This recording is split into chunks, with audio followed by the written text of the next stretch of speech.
Eagles at Cowboys. Talk about vibes, man. This one's, again, tough. I agree with Dan Orlovsky with what he said earlier this week when he said there is no team that does not know themselves less than the Dallas Cowboys.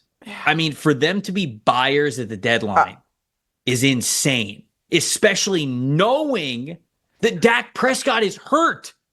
You know Dak Prescott is hurt, and you are buyers at the deadline? If I have to hear one more time about how Cooper Rush is 5-1 as a starter, I don't even know, man. I guess maybe that's the matchup that matters for me is Cooper Rush and Cooper Rush's record. Because sure is. The only real chance, I think, and I can wrap my plus factor into this as well because it goes into it.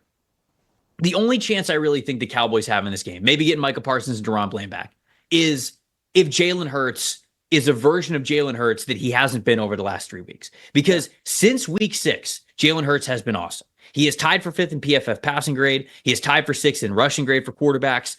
He has over 800 passing yards. He got 6 touchdowns, 0 interceptions. I mean, like, this dude is playing at a really, really efficient level, Jalen Hurts is. You basically have to get multiple takeaways from Jalen Hurts in this game to have a chance. So that's the plus factor for me is that Deron Bland comes back and he plays. Obviously, led the league in interceptions last year. So that's what you need. That's entirely what you need. Because outside of that, the run game in Dallas sucks. The run defense in Dallas sucks. And oh, by the way, you're going up against Saquon Barkley. That's not great. So reverse hurdling, guys. Yeah, he's toying with people so much that he's reverse hurdling. Before it was always toying with him. Look at he's hurdling it. Saquon Barkley's like, I'm going to hurdle without even looking at him. I'm going to hurdle him backwards. Not even know where I'm going. It's hard to find a matchup in this game. Yeah. Especially with Dak Prescott not in it. Yeah. That gives you any hope that the Cowboys win this football game.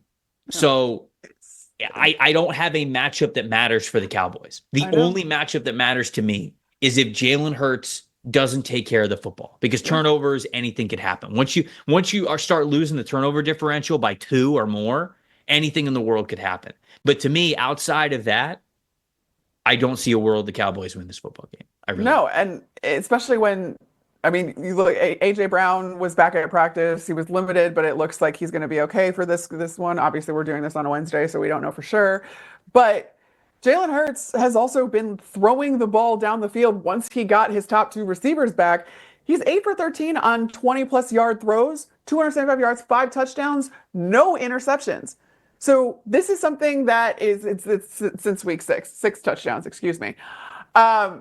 This is something that he's doing extraordinarily well and should maybe present an opportunity to be able to pick him off. If this ball is floating through the air for a while, can you somehow, some way force those into like kind of turnover worthy plays? But when you have Devontae Smith and AJ Brown as your receivers, I mean, those guys, I have such a wonderful rapport with Jalen Hurts. So I'm with you. He was my plus factor too, because he's sneaking into MVP combos at this point, given what he's been able to do since week 6. And this Cowboys team, I mean, you're right. Dave Hellman and I had a conversation about this on the NFL on Fox podcast on Monday, or it came out Tuesday, where before the trade deadline, we were like, it makes all the sense in the world for the Cowboys to be sellers. Mm-hmm. But do we trust that Jerry Jones thinks that way? And sure enough, they were buyers. They overpaid, by the way, for the return that they got, which, again, you could almost justify if Dak Prescott, the highest paid quarterback in the league, was on the field for you. But he's not. And in the same breath you told us he was going on IR, you told us that you traded a 4th-round pick, by the way, which is the round that you got Dak Prescott in, and countless other Cowboys, by the way, Cowboys starters. And you traded away a 4th-round pick for Jonathan Mingo, who, nothing against Jonathan Mingo, but I think there was a consensus across the league that was an overpay.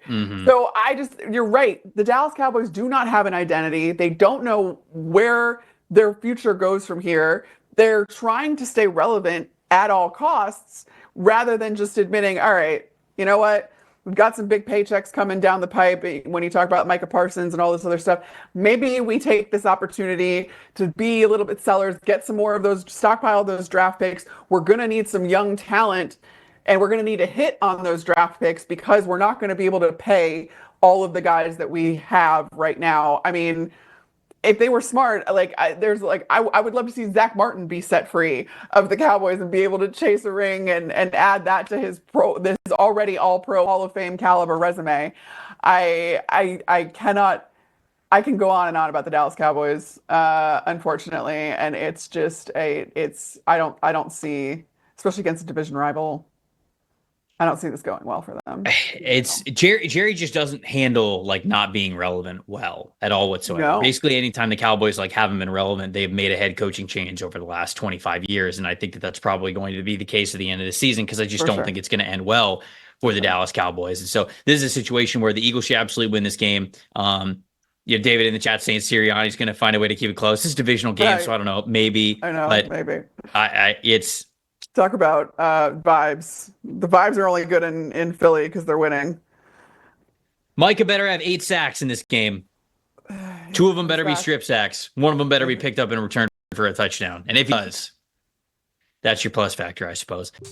Thanks for watching, everybody. Make sure you like and subscribe the video. And if you don't have a PFF Plus subscription, you can get one to see all the premium stats that we talked about here on the show, plus the expert betting and fantasy advice over at subscribe.pff.com. The description is also right below. So if you are not a PFF Plus subscriber, you become one today.